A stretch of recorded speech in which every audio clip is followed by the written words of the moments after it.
Bonjour mes chers élèves de la 3e année collège parcours international. Aujourd'hui, on va réaliser une correction d'exercice en relation avec la partie raisonnement scientifique. Comme sujet, j'ai choisi dysfonctionnement du système immunitaire et je vais parler du sida.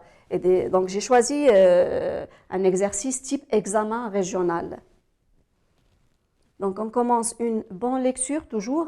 Une étude comparative de 2 groupes de patients séropositifs a été réalisée pour déterminer l'origine de l'apparition des symptômes de la phase de sida déclarée. Après 10 ans, apparition des maladies opportunistes chez certains patients, alors que chez d'autres ne sont toujours pas malades 20 ans après, même s'ils sont séropositifs. Donc, les graphes du document 2 montrent les résultats de cette étude. Et voilà les graphes. Donc, voilà le premier graphique. On voit là en vert le taux de lymphocytes T4 et en rouge le taux des virus. Et là, qu'est-ce qu'on voit? 3 phases. La première phase, c'est la primo-infection. La deuxième phase, ça s'appelle asymptomatique, c'est-à-dire pas de symptômes. Et la troisième phase, c'est phase de sida déclarée. Là, on voit pour cette personne, ou bien pour ces personnes-là, séropositifs, on trouve qu'il y a les 3 phases. Pour ces personnes-là, ce groupe-là, qu'est-ce qu'on voit? Juste les 2 phases. Donc, la première phase, primo-infection, et la deuxième phase dite asymptomatique. Ces personnes, ils ne vont pas, bien sûr, montrer des maladies opportunistes. D'accord? Il n'y a pas de maladies opportunistes, même s'ils sont séropositifs. Donc, après cette bonne lecture des 2 graphes, on va passer aux questions. La première question, préciser ce qui marque le passage de la phase asymptomatique à la phase de sida déclarée. Deuxième question, lors de ce passage, comment évolue le nombre de lymphocytes cibles et la quantité de VIH, c'est-à-dire virus immunodéficience humaine. Et troisième question, comment expliquez-vous cette évolution? D'accord? Lorsqu'on dit évolution, il va y avoir soit augmentation, soit diminution, soit stabilité.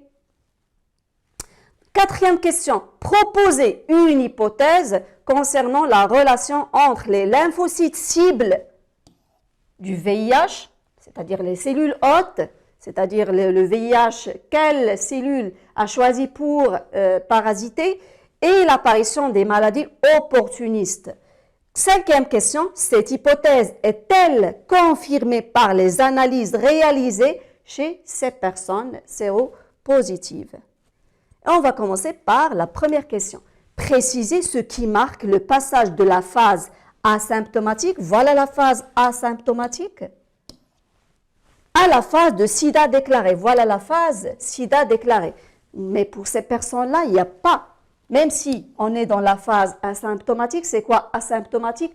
Pas de symptômes qui sont déclarés pour la personne. On ne voit pas des symptômes en relation avec la maladie. Et bien sûr, là, pour ces personnes-là, ils n'ont pas engendré des maladies. On ne trouve pas des maladies opportunistes qui ont saisi l'opportunité de cette faiblesse, de cette déficience du système immunitaire.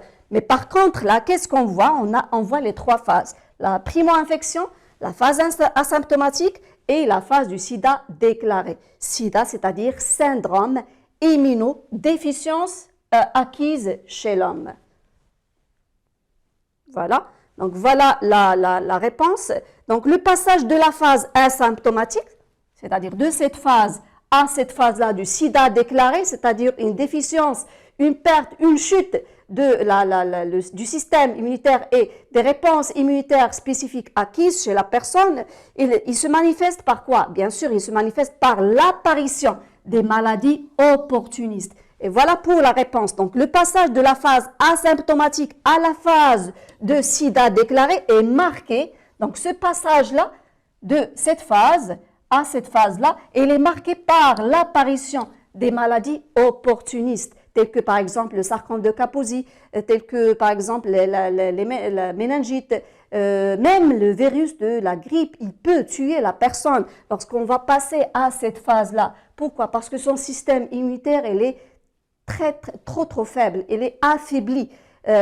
Pourquoi? Parce que il représente une déficience immunitaire des réponses immunitaires spécifiques acquises, que ce soit humorale ou bien cellulaire. Donc voilà, le passage de la phase asymptomatique à la phase du sida déclaré, elle est marquée par l'apparition des maladies opportunistes, c'est-à-dire qui ont saisi l'opportunité de cette faiblesse du système immunitaire. Donc, la réponse pour la question 3. Lors de ce passage, comment évolue le nombre de lymphocytes cibles et la quantité de VIH?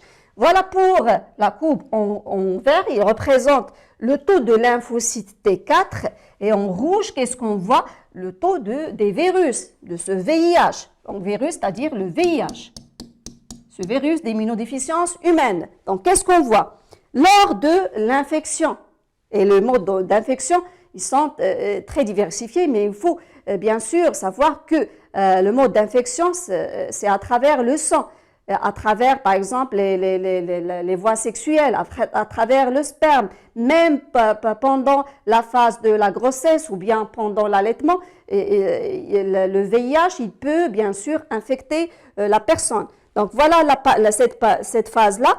Et lors de ce passage, comment évolue le nombre de lymphocytes cibles et la quantité du VIH? Et là, je parle du passage de la phase asymptomatique à la phase du sida déclaré. Qu'est-ce qu'on voit? Une chute de lymphocytes T4 jusqu'à leur disparition. Et par la suite, qu'est-ce qu'on voit? On voit bien sûr une augmentation progressive du taux du VIH. Et là, lorsque je dis une chute de lymphocytes T4, de ces cellules cibles, les lymphocytes T4, ce sont les cellules cibles du VIH. Lorsque je dis une chute jusqu'à disparition, bien sûr, là, la personne, il a perdu ses réponses immunitaires spécifiques acquises parce que ce sont les lymphocytes T4 qui stimulent et qui activent ces réponses spécifiques acquises à médiation cellulaire et à médiation humorale. Donc voilà pour la réponse. Donc, lors du passage de la phase asymptomatique vers la phase du sida déclaré, le nombre de lymphocytes T4 diminue. Voilà. Il faut choisir des termes qui sont très simples. Diminue progressivement jusqu'à leur disparition. Parce que là, on voit une disparition de ces lymphocytes T4. En revanche, qu'est-ce qu'on voit? Une augmentation. Donc, le taux de VIH, il augmente. On voit une augmentation progressive du taux du VIH dans le sang de la personne attaquée par ce VIH.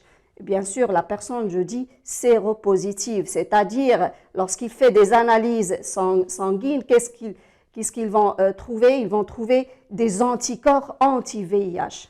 D'accord? C'est pour cette raison qu'on a dit une personne séropositive, c'est-à-dire son plasma, le sang, il représente ou bien il contient des anticorps anti-VIH. La troisième question, comment expliquez-vous cette évolution? Pourquoi il y a cette évolution-là? Le taux de lymphocytes T4, il diminue jusqu'à la disparition et bien sûr, par contre, le taux de virus, il augmente progressivement. Et par la suite, il y a l'apparition de la phase de sida déclarée. Donc voilà l'explication. La chute des lymphocytes T4 jusqu'à sa disparition, donc une chute jusqu'à disparition, c'est bien sûr, elle est due par la destruction de ces cellules par le VIH, parce que le VIH est choisi comme cellule cible, comme cellule hôte, bien sûr, ce sont les lymphocytes T4. Donc, les LT4, c'est-à-dire les lymphocytes T4, sont les cellules hôtes ou bien cible du VIH. Il attaque ces cellules-là, ces cellules immunitaires. On passe à la quatrième question. Proposez une hypothèse concernant la relation entre les lymphocytes cibles du VIH et l'apparition des maladies opportunistes. Et qu'est-ce qu'on a trouvé pour les autres personnes qui n'ont pas engendré ces maladies opportunistes? Pourquoi? Parce que ces personnes-là, ils prennent leurs médicaments qui arrêtent la prolifération de ces VIH et bien sûr qui vont arrêter bien sûr le taux de la destruction des lymphocytes T4. C'est pour cette raison qu'il n'y a pas apparition des maladies opportunistes pour les autres personnes, même s'ils sont séropositifs. Donc, proposer une hypothèse concernant la relation entre les lymphocytes cibles du VIH, c'est-à-dire les LT4, et l'apparition des maladies opportunistes. Donc, voilà. Bien sûr, la déficience des lymphocytes T4, elle est responsable, c'est elle la responsable de l'apparition de ces maladies opportunistes. Parce que le corps, les agents pathogènes, ils vont saisir l'opportunité de cette déficience, de cette faiblesse du système immunitaire et par la suite, ils vont provoquer des maladies lorsqu'ils vont pénétrer vers le corps de cette personne séropositive. Donc, la déficience des lymphocytes T4, responsable des réponses immunitaires spécifiques acquises, est à l'origine de l'apparition des maladies opportunistes. Parce que, qu'est-ce qu'on a dit? Les LT4, ce sont les substances, ou bien les cellules immunitaires responsables de l'activation de notre réponse immunitaire spécifique acquise ou bien adaptative, que ce soit à médiation humorale, en activant les lymphocytes B, et par la suite, l'activation va provoquer la différenciation entre lymphocytes B, lymphocytes B mémoire et plasmocytes, ces plasmocytes qui vont sécréter les anticorps, et aussi les lymphocytes T4, il ne faut pas oublier, qui vont activer les lymphocytes T8, bien sûr, qui vont se différencier en T8 mémoire et T8 tueur, ou bien les TC, bien sûr, on sait leur rôle qui se manifeste dans la destruction des cellules infectées par des agents endocellulaires ou bien des cellules cancéreuses. La cinquième question, cette hypothèse est-elle confirmée par les analyses réalisées chez ces personnes? Qu'est-ce qu'on a proposé comme hypothèse? Que les lymphocytes T4, ce sont les cellules cibles du VIH. Et le VIH, lorsqu'il va attaquer ces lymphocytes T4, bien sûr, il y a une déficience de notre système immunitaire. Et cette déficience, il va par la suite provoquer l'apparition de maladies opportunistes. Et bien sûr, notre hypothèse, elle est correcte parce que les analyses effectuées sur les personnes séropositives montrent qu'un taux qui est très très faible des lymphocytes T4 et qui vont par la suite diminuer progressivement jusqu'à leur disparition pendant la phase de sida déclarée. Et bien sûr, ce qui prouve que ces lymphocytes T4 sont les cellules cibles du VIH. Et leur disparition, bien sûr, il cause cette immunodéficience. Et on va expliquer tout ça à partir de ce document. Donc, on sait que les lymphocytes T4, lorsqu'ils sont stimulés par des cellules dendritiques présentatrices de l'antigène, ils vont bien sûr se cloner, ils vont se multiplier et par la suite, ils vont se différencier en T4 mémoire et T4 auxiliaires. Et ces T4 auxiliaires, bien sûr, ils vont stimuler à la fois les lymphocytes B et les lymphocytes, bien sûr, T8. Les lymphocytes B, ils sont bien sûr destinés pour attaquer les antigènes extracellulaires. Et là, on parle des réponses immunitaires à médiation humorale, bien sûr, qui vont se différencier en LB mémoire et bien sûr des plasmocytes. Et quel est le rôle de ces plasmocytes? Ce sont ces cellules qui vont bien sûr produire les anticorps. Et les anticorps, ils vont bien sûr paralyser et immobiliser les agents pathogènes extracellulaires. Par la suite, les T4 auxiliaires, ils vont activer à leur tour les lymphocytes T8. Et quel est le rôle de ces lymphocytes T8? Ce sont ces cellules immunitaires destinées pour détruire les cellules infectées par des agents pathogènes endocellulaires tels que les virus. Et là, on parle du VIH. Donc, dans ce cas-là, les cellules attaquées par ce VIH, ils vont rester, puisque les lymphocytes T4, il y a une disparition complète de ces T4 qui va activer les lymphocytes T8 pour détruire ces cellules infectées.